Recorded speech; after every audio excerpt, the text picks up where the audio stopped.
ಕೈ ಮುಗಿಸಾರು ಕಣವು ಸರಿಯಾಗಿರಮ್ಮ. ಕೈ ಮುಗಿಸಾರು ತೂಕದೆ ಮಚ್ಚು ಇವನ್ ಹಿಂದ್ಗಡೆ ಕೊಡಿರಿ ಹಿಂದ್ಗಡೆಯಿಂದ ಕಮಲ ಮಿತ್ರ ಸೂರ್ಯ ತೇಜ ವಿಮಲ ಜಗಕ್ಕೆ ಯೋಗ್ಯ ತೇಜ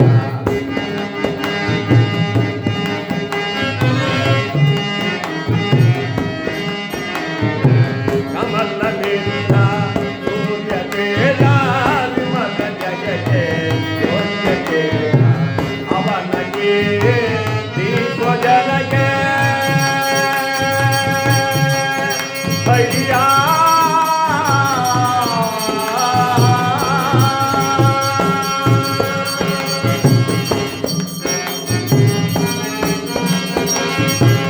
ಅವನಿಗೆ ವಿಶ್ವಜನಕ್ಕೆ ಕೊಡುತ್ತಿಗಲು ಭಾಗ್ಯವನ್ನು ನ್ಯಾಯಪತಿಯೋ ಸೂರ್ಯನೋ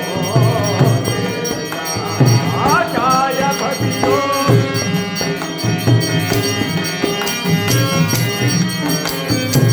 ಕಮಲಗಿಂತ ಸೂರ್ಯ ತೇಜ ವಿಮಲ ಜಗಕ್ಕೆ ಯೋಗ್ಯ ತೇಜ.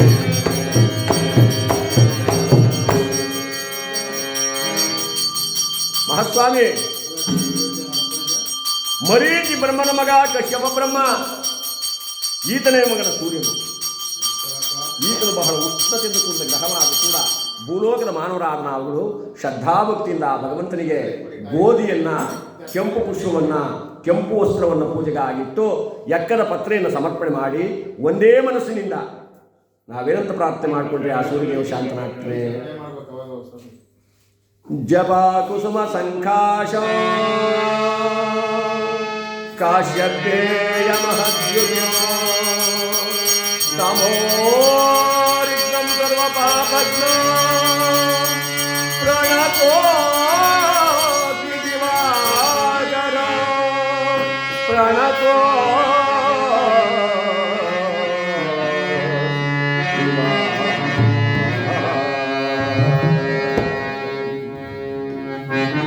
ಅಂದಾಗ ಮಹಾರಾಜ ಹೇಳಿದ ಆ ಸೂರ್ಯದೇವನಿಗೆ, ನನ್ನ ಸೂರ್ಯದೇವರ ಪಾದಾರವಿಂದಕ್ಕೆ ಗೋವಿಂದ ಜೈ ಹನುಮಹಮಾನರಾಮದಯೇ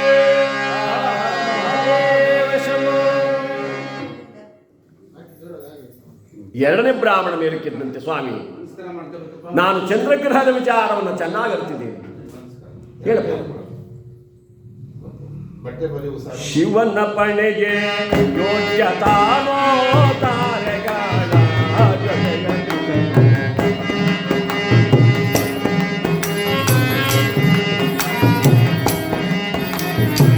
ಸರ್ವಲೋಕನು ಪರೆಯುತ್ತಾನೋ ಅಯ್ಯ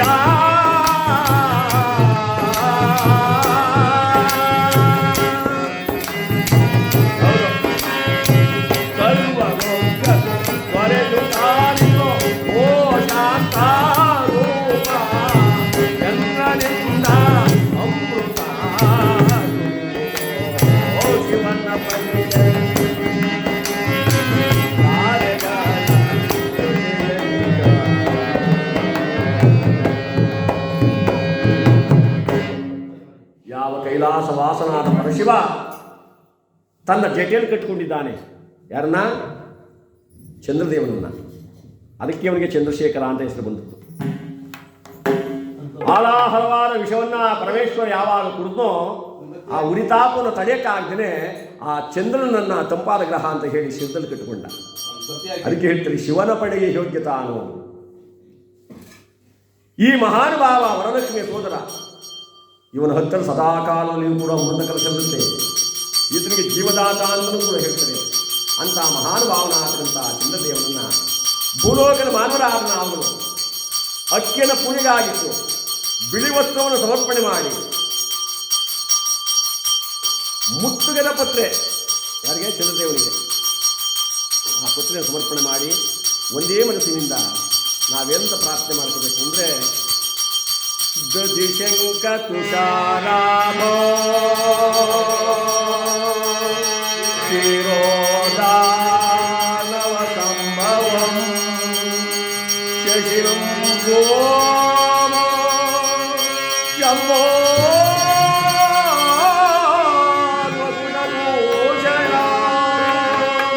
ಶಂಭೋ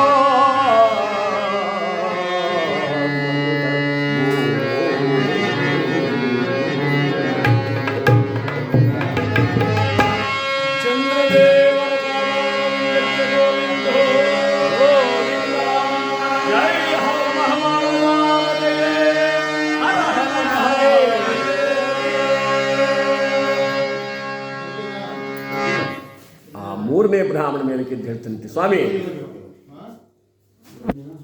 ನಾನು ಮಂಗಳದ ವಿಚಾರವನ್ನು ಚೆನ್ನಾಗಿ ತಿಳ್ಕೊಂಡಿದ್ದೀನಿ ಸ್ವಾಮಿ, ಹೇಳಿ ಸ್ವಾಮಿ ಅಂದಾಗ ಆ ಮೂರನೇ ಬ್ರಾಹ್ಮಣ ಹೇಳ್ತಾ ಇದ್ದಾನೆ,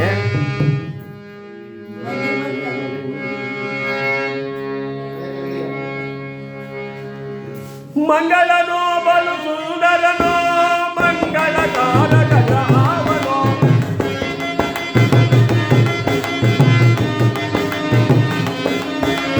ನಂಬಿದವರನೋ ಬಿಡದೆ ಕಾಯುವ ಮಂಗಳ ಅಯ್ಯ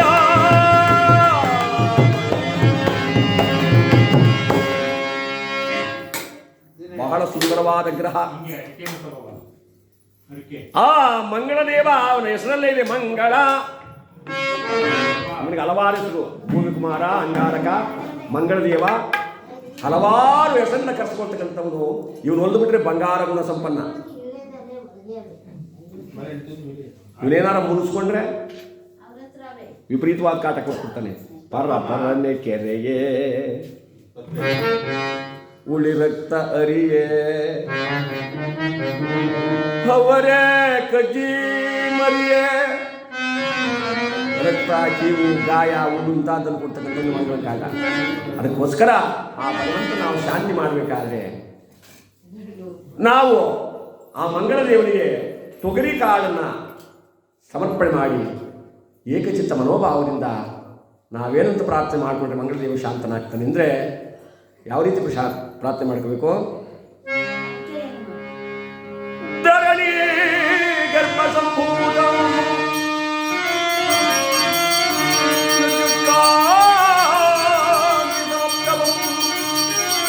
ಕುಮಾರ ಯಜ್ಞಹಸ್ತಂ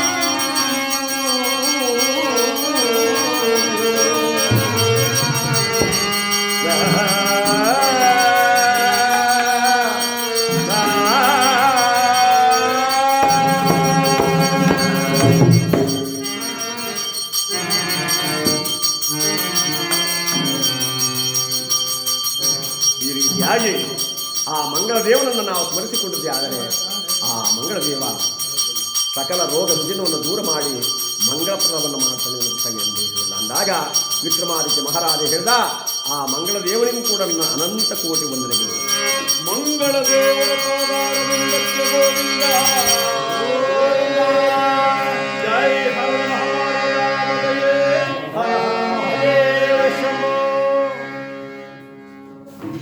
ಮತ್ತೊಬ್ಬ ಬ್ರಾಹ್ಮಣ ಮೇಲಕ್ಕಿದ್ದಂತೆ, ಸ್ವಾಮಿ ಮುಂದಿನ ಗ್ರಹ ಬುಧ ಗ್ರಹ. ಬುದ್ಧಿಯೊಳಗೆ ಪ್ರಸಿದ್ಧ ನವನೋ ಬುದ್ಧಿ ಕೊಡುವ ಜಗದ ಜನಕ್ಕೆ ಬುದ್ಧಿಯೊಳಗೆ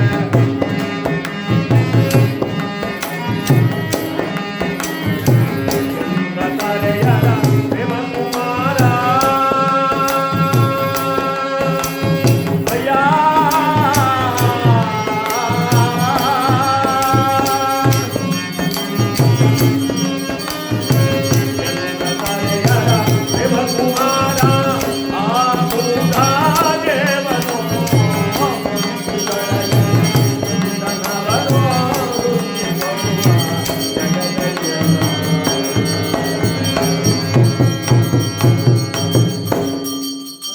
ಬುದ್ಧಿಯಲ್ಲಿ ಪ್ರಸಿದ್ಧನಾಗತಕ್ಕಂಥವನು ಬುಧಗ್ರಹ. ಚಂದ್ರ ಮತ್ತು ತಾರೆಯರ ಸಮಾಗಮದಿಂದ ಉತ್ಪತ್ತಿ ಆಗಿರ್ತಕ್ಕಂಥವನು.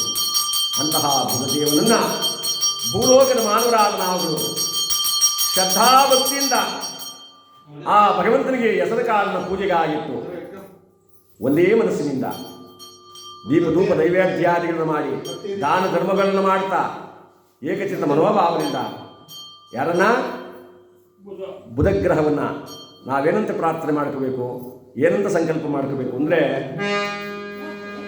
ಪ್ರಿಯಾಂಗು ಕಲಿಕಾಶ್ಯಾಮಾಂ ರೂಪೇಣ ಪ್ರತಿಬುದ್ಧಂ ಸೌಮ್ಯಂ ಸೌಮ್ಯಂ ಸಂಬುಧಂ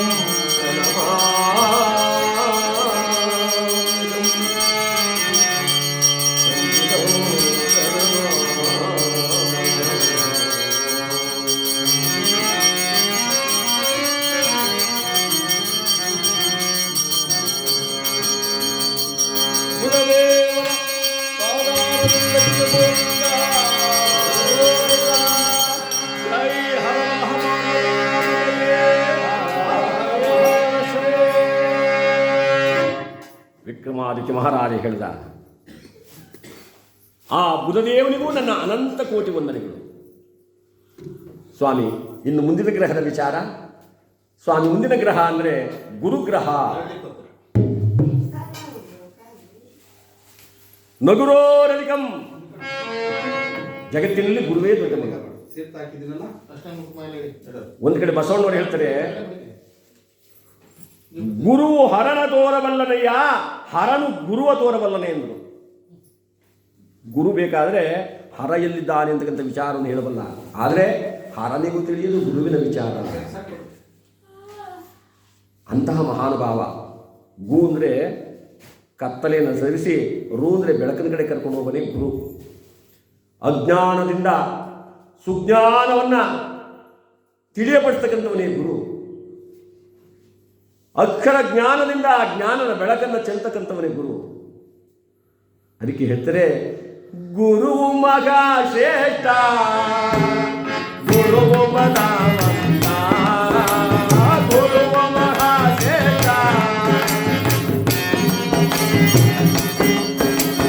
ಗುರುವಿಗೆ ಅಧಿಕಾರ ಜಗದೊಳಗ ಯಾರಿಲ್ಲ, ನಮ್ಮ ಗುರುವಿಗೆ ಅಧಿಕಾರ ಜಗದೊಳಗ ಯಾರಿಲ್ಲ.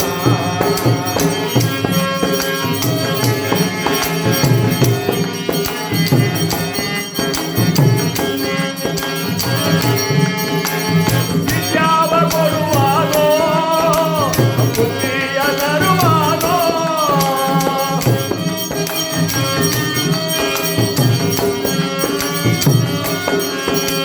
ವಿದ್ಯಾವ ಕೊಡುವಾಗೋ ಬುದ್ಧಿಯ ತರುವಾಗೋ, ಸುಜ್ಞಾನದ ಕೈಗೆ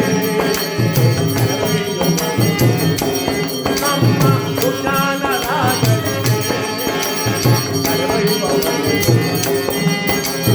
ಗುರು ಮಗ ಶ್ರೇಷ್ಠ, ಗುರು ಬಲವಂತ, ಗುರುವಿಗೆ ಅಧಿಕಾರ ಜಗದೊಳಗ ಯಾರಿಲ್ಲ, ಜಗದೊಳಗ ಯಾರಿಲ್ಲ, ಜಗದೊಳಗ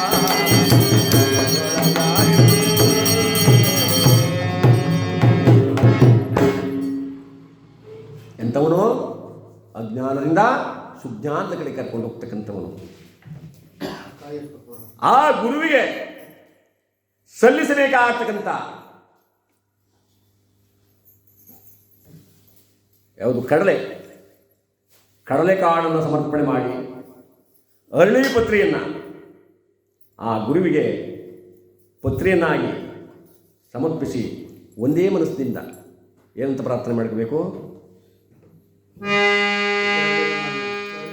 ದೇವಣಾಂಚ ಋಷೀಣಾಂಚ ಗುರುಂ ಕಾಂಕನ ಸನ್ನಿವಂ ಬುದ್ಧಿಭೂತಂ ತ್ರಿಲೋಕೇಶಂ ನಮಾಮಿ ಬೃಹಸ್ಪತಿ ನಮಾಮಿ ಬೃಹಸ್ಪತಿ.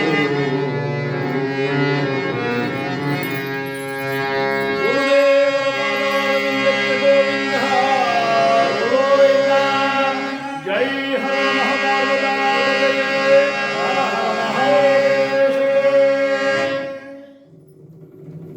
ಸ್ವಾಮಿ, ಇನ್ನು ಮುಂದಿನ ಗ್ರಹ ಅಂದರೆ ಶುಕ್ರ ಗ್ರಹ.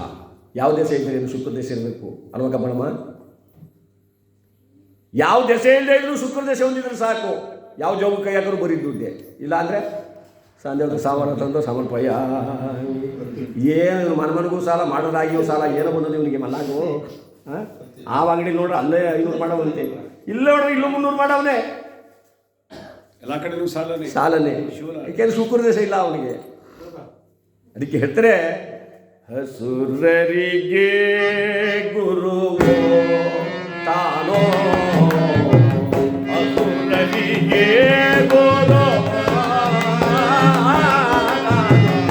ಹಸುರರಿಗೆ ಗುರು, ಲೇಸಿನದ ಅವನ ಪೂಜಿಗೆ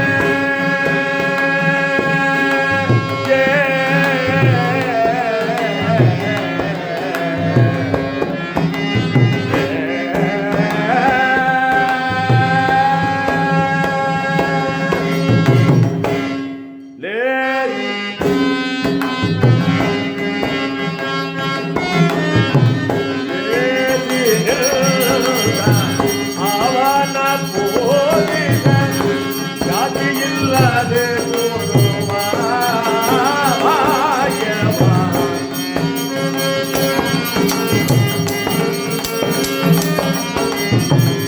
ಜಾತಿಯಿಲ್ಲದೆ ಕೊಡುವ ಭಾಗ್ಯವ. ಹಸುರರಿಗೆ ಗುರು ತಾನೋ, ಹಸುರರಿಗೆ ಗುರು ಹಸುರರಿಗೆ ಗುರು.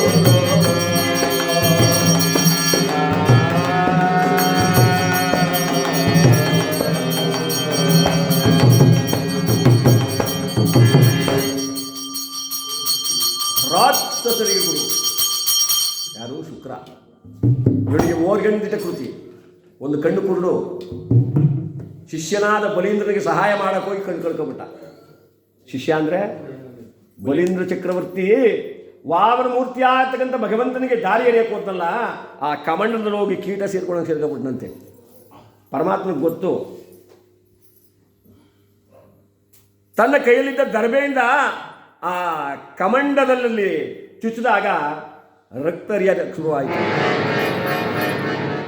ಯಾರು ನೀನು? ನಾನು ಕಡೆಯ ಶುಕ್ರ, ನೀನು ಯಾಕೆ ಬಂತಗಳ ಹಾಕೊಂಡಿದ್ದೆ? ನೋಡಿ, ಸಹಾಯ ಮಾಡಕ್ಕೋ ಕಣ್ಕೊಳ್ಕೊಬಿಟ್ಟ. ಇಂತಹ ಶುಕ್ರದೇವ ಭೂಲೋಕದ ಮಾನವರಿಗೆ ಒಂದು ಬಿಟ್ಟರೆ ಸಕಲ ಐಶ್ವರ್ಯವನ್ನು ಕೊಟ್ಟು ಕಾಪಾಡ್ತಾನೆ, ಸಿರಿವಂತನಾಗಿ ಮಾಡ್ತಾನೆ, ಐಶ್ವರ್ಯವಂತನಾಗಿ ಮಾಡ್ತಾನೆ. ಅಂತಹ ಮಹಾನುಭಾವ ಅವನನ್ನು ನಾವೇನಂತ ಪ್ರಾರ್ಥನೆ ಮಾಡಿಕೊಂಡ್ರೆ ಆ ಭಗವಂತನಿಗೇನು ಸಮರ್ಪಣೆ ಮಾಡಬೇಕು ಏನಂದರೆ, ಅವರೇ ಕಾಲದ ಪೂಜೆಗೆ ಆಗಿತ್ತು. ಅತ್ತಿಪತ್ರೆಯನ್ನು ಸಮರ್ಪಣೆ ಮಾಡಿ ಒಂದೇ ಮನಸ್ಸಿನಿಂದ ಎಲ್ಲ ಸಂಕಲ್ಪ ಮಾಡ್ಕೊಳ್ಳಿ. ದುಡ್ಡು ಬೇಕು ಅಂದರೆ ಎಲ್ಲರೂ ಸುಮ್ಮನೆ ಕೂತ್ಕೊಳ್ಳಿ, ನಮಗೇನಾಗಬೇಕಾಗದೆ.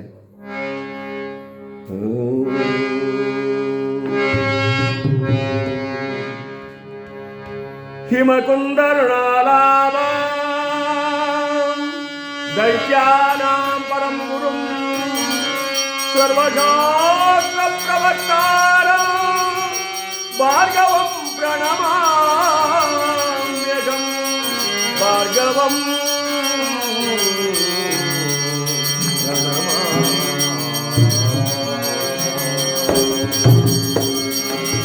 ಶುಕ್ರದೇವರ ಪಾದಾರವಿಂದಕ್ಕೆ ಗೋವಿಂದ. ಜೈ ಹರ ಮಹಾಭಾರತ.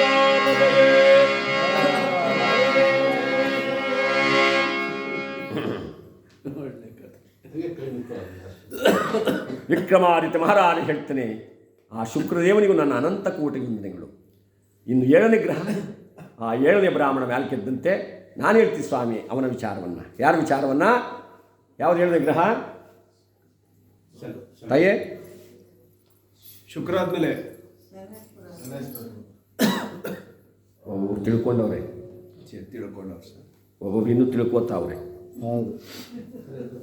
ತಿಳ್ಕೊಂಡಿರೋರು ಹೇಳಿದ್ದು, ತಿಳ್ಕೊಂಡಿಲ್ದೇ ಇರೋರು ಅದಕ್ಕೆ ಸುಮ್ಮನೆ ಕುಂತಿದ್ರು. ಗೊತ್ತಾಗ್ಬಿಡ್ತು ಇವಾಗ ಎಲ್ಲ. ಕೇಳು ರಾಜನ ಶನಿಯ ಮಹಿಮೆಯ, ಕೇಳು ರಾಜನ ಶನಿಯ ಮಹಿಮೆಯ.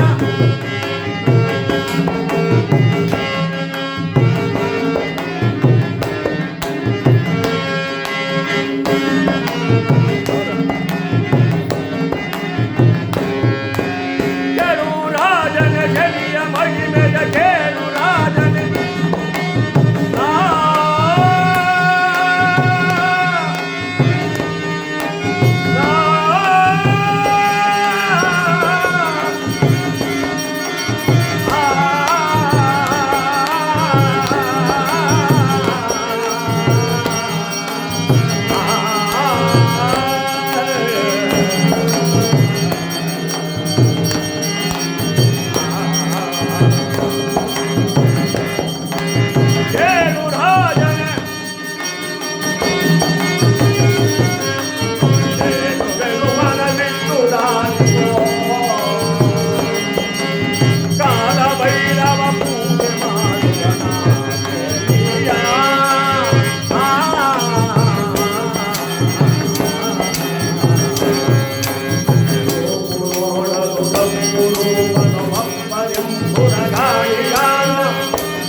ಗಟ್ಟಿಯಾದ ಕಿರುಜಡೆ, ವಕ್ರವಾದ ದೃಷ್ಟಿ, ನೀಲವರ್ಣ, ಒಪ್ಪದಿಂ ಕುಲಗಾಣಿಗ ಅಂದ್ರು. ಅಂದ್ರೆ ಗಾಣಿಗರೋಣ ಆ ಥರ ಗಾಣಿಗರವನಂತೆ. ಈ ಗಾಣಿಗರವನ ಕೈಗೆ ಎಣ್ಣೆ ಬೀಜವನ್ನು ನಾವು ತಗೊಂಡು ಕೊಟ್ಟರೆ ಸಾಯಂಕಾಲದೊತ್ತಿಗೆ ಅರ್ದು ಬಿಟ್ಟು ನಿರ್ಮಲವಾದ ಎಣ್ಣೆನೇ ಒಂದು ಕಡೆ, ಕಶ್ಮಲವಾದ ಎಣ್ಣೆಯನ್ನೇ ಒಂದು ಕಡೆ ಯಾವ ರೀತಿ ಬೇರ್ಪಡಿಸ್ತಾನೋ, ಸತ್ಯವಂತನಾದ ಮನುಷ್ಯ ಪರಮಾತ್ಮನ ಪೂರ್ವ ದೃಷ್ಟಿಗೆ ಸಿಕ್ಕಾಕಬಿಟ್ರೆ ಅಸತ್ಯವನ್ನು ಒಡೆದೋಡಿಸಿ ಪುಟಕಿಟ್ಟ ಚಿನ್ನದಂತೆ ಅವನ ಕೀರ್ತಿಯನ್ನು ಅಜರಾಮರವಾಗಿರುವಂತೆ ಪ್ರಕಾಶಮಾನವಾಗಿ ಬೆಳಗುವಂತೆ ಮಾಡಿಬಿಡ್ತಾನೆ. ಅದಕ್ಕೆ ಹೇಳ್ತಾರೆ, ಅವನು ಎಣ್ಣೆ ಬೀಜವನ್ನು ಹರಿಯೋ ಗಾಣಿಗ ಆದರೆ ಇವನು ಸತ್ಯವನ್ನು ಹರಿದು ಬೆಳಕನ್ನು ಚೆಲ್ತಕ್ಕಂಥ ಗಾಣಿಗ. ಅಂತಹ ಮಹಾನುಭಾವ ಛಾಯಾನೀವ ನಿರ್ಮಸಂಜಾತ. ಇವನು ಒಂದು ಬಿಟ್ಟರೆ ಎಲ್ಲೆಲ್ಲಿಯೂ ಸಂತೋಷ ಆನಂದವೇ ತುಂಬಿ ತುಳುಕಾಡ್ತಾ ಇರ್ತದೆ. ಇವನೇನಾರ ಕ್ರೂರನಾಗ್ಬಿಟ್ರೆ ಪ್ರಪಂಚದಲ್ಲಿ ಬದುಕಬೇಕೋ, ಈ ಜೀವನವೇ ಬೇಡವ ಅಂತಕ್ಕಂಥ ಈ ನಾಮಾನುವಾದ ಕಷ್ಟವನ್ನು ಕೊಟ್ಬಿಡ್ತಾನೆ ಸ್ವಾಮಿ. ಅದು ಅಲ್ಲದೆ ಇವನು ಹುಟ್ಟಿದ ತಕ್ಷಣ ತಂದೆಯಾದ ಸೂರ್ಯದೇವ ಪುತ್ರ ಪ್ರೇಮದಿಂದ ರಥಾರೂಢನಾಗಿ ಬಂದಂತೆ. ಯಾರೋ ತಂದೆ? ಶನಿದೇವರು ತಂದೆಯವರು,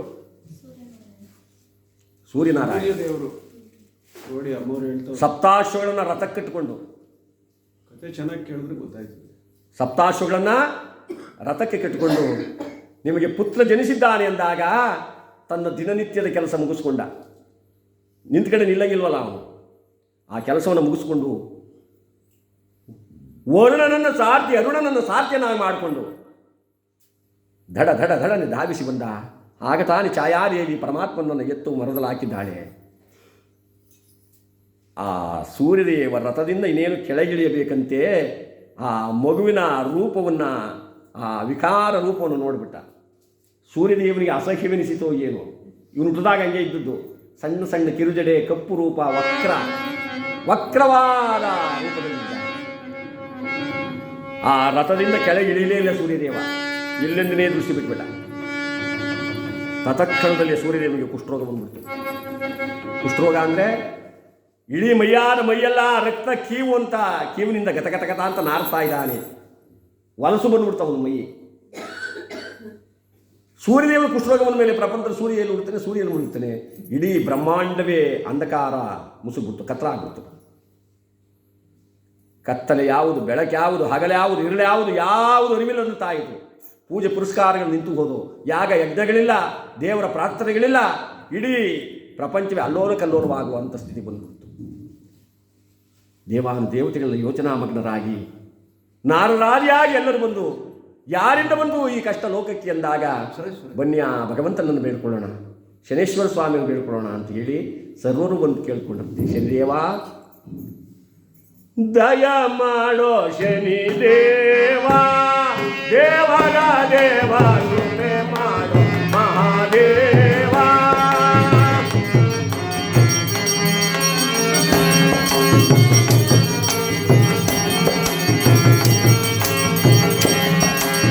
ದಯ ಮಾಡೋ ಶನಿದೇವ, ದೇವರ ದೇವ ಕೃಪೆ ಮಾಡೋ ಮಹಾದೇವ.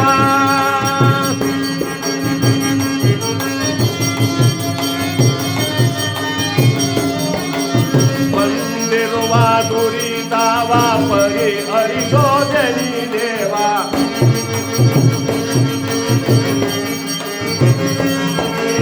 ಬಂದಿರುವ ದುರಿತವ ಪರಿಹರಿಸೋ ಶನಿದೇವ. ಬಂದಮ್ಮ ಕಾಪಾಡೋ ದೇವರ ದೇವ, ದಯ ಮಾಡೋ ಶನಿದೇವ.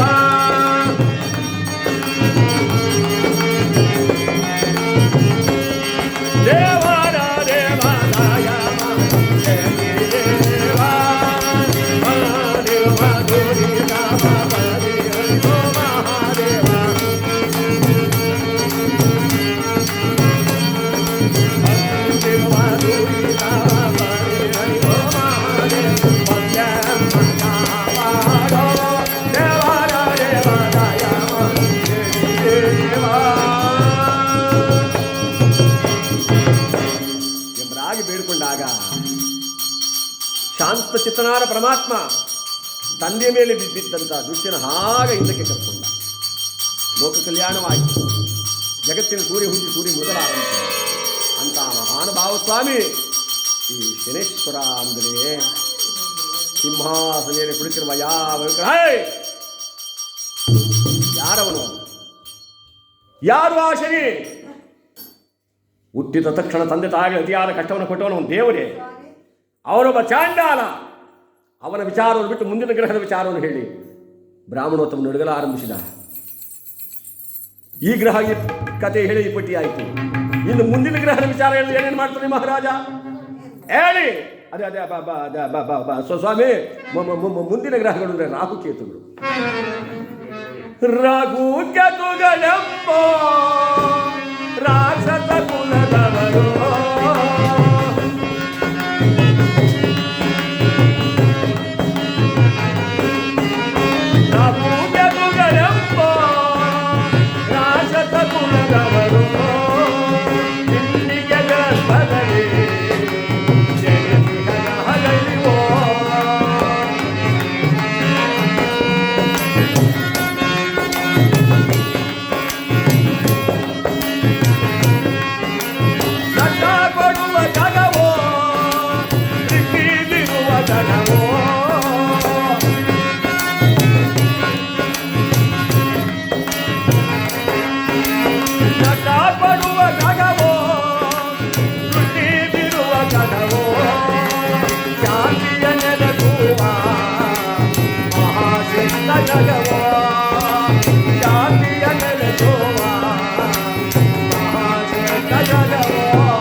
ಸಿಮ್ಮಿಕೆ ಎಂಬ ರಾಕ್ಷಸಿಯ ಗರ್ಭದಲ್ಲಿ ಹುಟ್ಟಂಥವರು ಈ ರಾಹು. ಪಂಕ್ತಿವಂಚನೆ ಮಾಡಿದ ಕಾರಣ ದೇವತೆಗಳ ಗುಂಪಿನಲ್ಲಿ ಸೇರಿಕೊಂಡು ಅಮೃತಪಾನ ಮಾಡಿದ ದಶೆಯಿಂದ ಶ್ರೀಮನ್ ಮಹಾವಿಷ್ಣುವು ತನ್ನ ಸೌಟಿನ್ಯದ ಶಿರವನ್ನು ಛೇದಿಸಿದಾಗ ರುಂಡವೇ ರಾಹುವಾಗಿ ಮುಂಡವೇ ಕೇತುವಾಯಿತು. ಆಗ ಗ್ರಹಗಳ ಪೈಕಿ ಇವನ್ನು ಸೇರಿಸಿದ್ದಾರೆ ಸ್ವಾಮಿ. ಇವು ಕೂಡ ಮನುಷ್ಯನ ಜೀವನದಲ್ಲಿ ಶುಭಫಲವನ್ನು ಅಶುಭಫಲವನ್ನು ಎರಡನ್ನೂ ಸೂಚಿಸುತ್ತವೆ. ಆದರೆ ಆ ರಾಹುಕೇತುವನ್ನು ನಾವು ಯಾವ ರೀತಿ ಪ್ರಾರ್ಥನೆ ಮಾಡ್ಕೋಬೇಕು ಅಂದರೆ, ಅರ್ಧಕಾಯ ಮಹಾವೀರ್ಯಂ ಚಂದ್ರಾದಿತ್ಯಂ ವರ್ಧನಂ ರೌದ್ರಂ ರೌದ್ರಾತ್ಮಕಂ ತಂ ರಾಘುವೇ ಪ್ರಣಮ.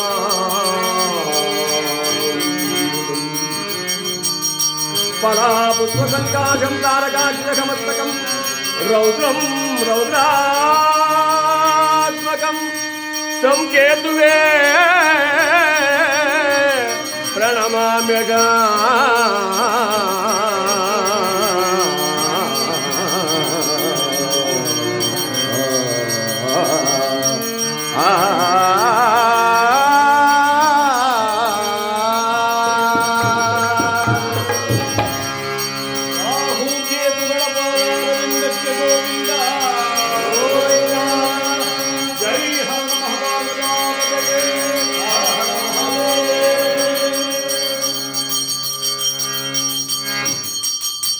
ಬ್ರಾಹ್ಮಣೋತ್ತಮ ಹೇಳ್ತಾ ಇದ್ದಾನೆ, ಮಹಾಸ್ವಾಮಿ ವಿಕ್ರಮಾದಿತ್ಯ ಮಹಾರಾಜರೇ, ಎಲ್ಲ ಗ್ರಹಗಳಿಗೂ ಸಾಂಗೋಪಾಂಗವಾಗಿ ಪೂಜೆ ನೆರವೇರಿದೆ.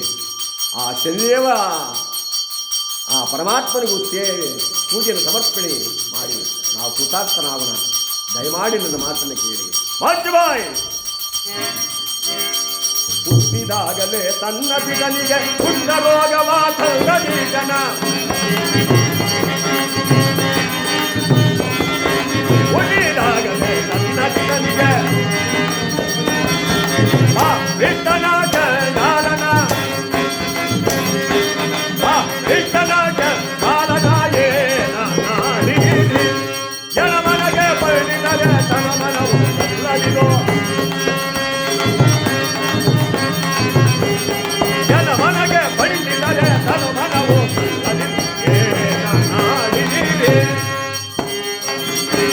ಹುಟ್ಟಿದ ತಕ್ಷಣ ತಂದೆ ತಾಯಿ ಅತಿಯಾದ ಕಷ್ಟವನ್ನು ಕೊಟ್ಟವನ್ನ ನಾವು ದೇವರು ಅಂತ ಪೂಜೆ ಸಾಧ್ಯವಿಲ್ಲ. ಅವನಂತಹ ದೇವರೇ ಆಗಿದ್ದರೆ ಬರಲಿ ನನ್ನ ಕಣ್ಣಿತರಿಗೆ ಅಂತ ಪರೀಕ್ಷೆ ಮಾಡಬೇಕಾಗಿತ್ತು. ಗುರುಮೂಲ, ನದಿ ಮೂಲ, ದೈವ ಮೂಲ, ಸ್ತ್ರೀ ಮೂಲವನ್ನು ಹುಡುಕಬಾರದು ಅಂತ ನಿಮ್ಮಂತಹ ದೊಡ್ಡವರು ಹೇಳಿದ್ದಾರೆ. ಆ ಪರಮಾತ್ಮನನ್ನು ನೀವು ಪರೀಕ್ಷೆಗೆ ಒಡ್ಡಬೇಡಿ. ಇದು ನಿಮಗೆ ಕೈ ಮುಗಿದು ಕೇಳ್ತಾ ಇದ್ದೀನಿ. ನಿಮ್ಮ ಮನೆಯ ಅನ್ನ ಉಂಡಿದ್ದೀನಿ, ನಿಮ್ಮ ಮನೆ ಉಪ್ಪನ್ನು ತಿಂದು ಬೆಳೆದಿದ್ದೇನೆ. ನಿಮಗೆ ಅನ್ಯಾಯವಾಗುವುದನ್ನು ನಾನು ಸಹಿಸಲಾರೆ. ಪರೀಕ್ಷೆ ಮಾಡಬೇಡಿ.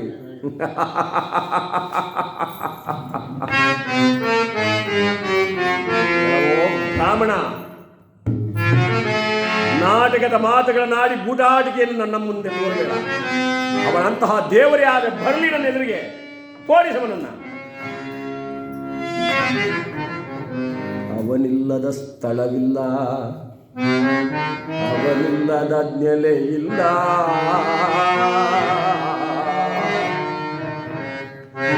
ಎಲ್ಲೆಲ್ಲೂ ಈಗನೋ ನನ್ನಪ್ಪ.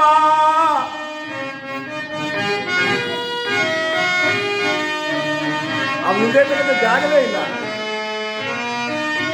ಕಲ್ಲಲ್ಲಿ, ಮುಳ್ಳಲ್ಲಿ, ನೀರಲ್ಲಿ, ಗಾಳಿಯಲ್ಲಿ, ಕ್ರಿಮಿಕೀಟಗಳಲ್ಲಿ, ನನ್ನಲ್ಲಿ, ನಿನ್ನಲ್ಲಿ, ಎಲ್ಲರಲ್ಲಿ ಇದ್ದಾನೆ. ಮಹಾರಾಜ, ನನ್ನ ಮಾತನ್ನು ಕೇಳಿ. ಎಲ್ಲವೋ ಬ್ರಾಹ್ಮಣ, ಒಂದು ವೇಳೆ ನೀನು ಆ ಶನಿದೇವನ್ನ ಕರೆಸ್ತಿ ಹೋದ್ರೆ ಇದೋ ಈ ಖಡ್ಗದಿಂದ ನಿನ್ನ ಮಸ್ತಕವನ್ನು ಸೇರಿಬಿಡ್ತೀನಿ. ಗಡ ಗಡ ಗಡ ಗಡ ನಡುಗ್ತಾ ಇದ್ದಾನೆ.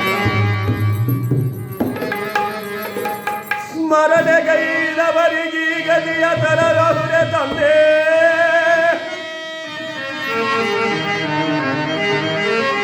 ಒಡೆಯ ಶನಿದೇವಾ,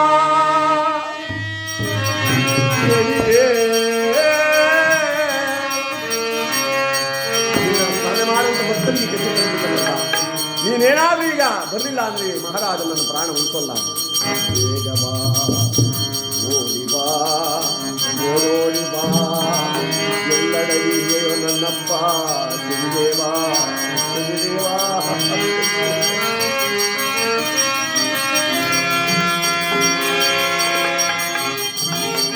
ಖಡ್ಗವನ್ನ ಕೈಯಲ್ಲಿ ಹೇಳ್ತಾ ಇದ್ರೆ ಕರೆಸುವ ಶನಿಯನ್ನ. ಬಾ ತಂದೆ ಶನಿದೇವಾ, ನಿನ್ನ ಮನಸಾರ ಪೂಜಿಸುವೆ. ಬಾ ತಂದೆ ಶನಿದೇವಾ,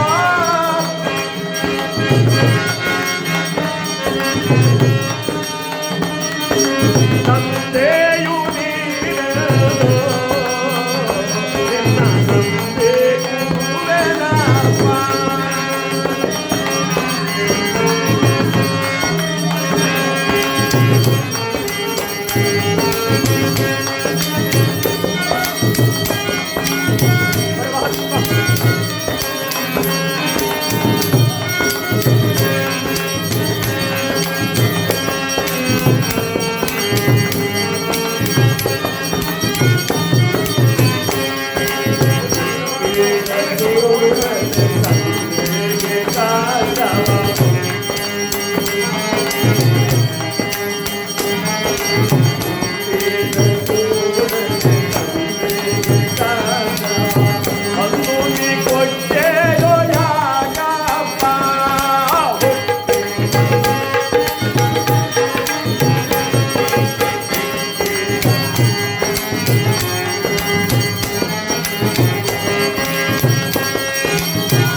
पुत्र यमाग्रजं ಛಾಯಾಮಾರ್ಥಾಂಡಸಂಭೂತಂ तं नमामि शनेश्वरका तं नमामि